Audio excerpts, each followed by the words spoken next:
إن الحمد لله نحمده ونستعينه من يهده الله فلا مضل له ومن يضلله فلا هادي له وأشهد أن لا إله إلا الله وحده لا شريك له وأشهد أن محمدا عبده ورسوله أما بعد وعليكم السلام ورحمة الله وبركاته.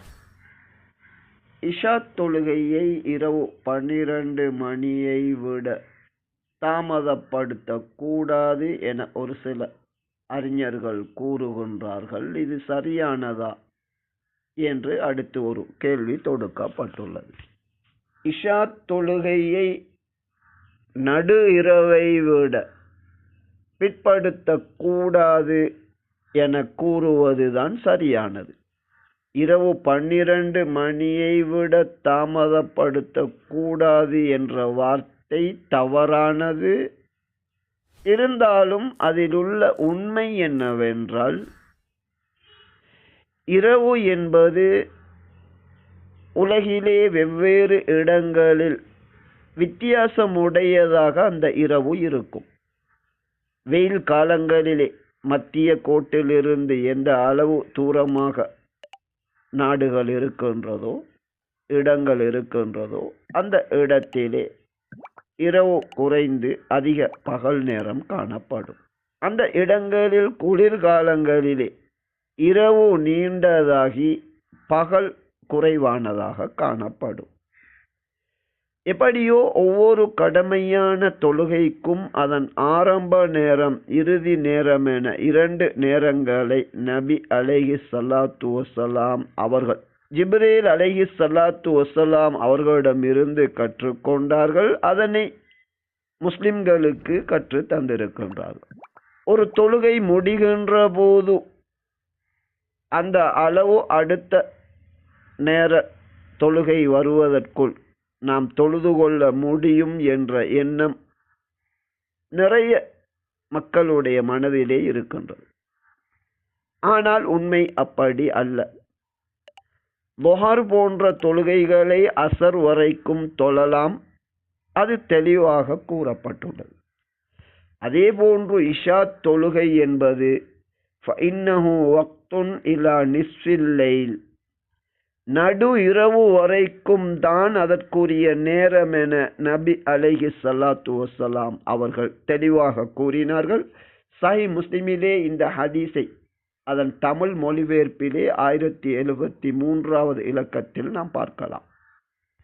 எனவே இரவு 12 மணியை தாண்டி இஷா தொழுகையை பிற்படுத்தக்கூடாது என கூறுவது சரியானதல்ல.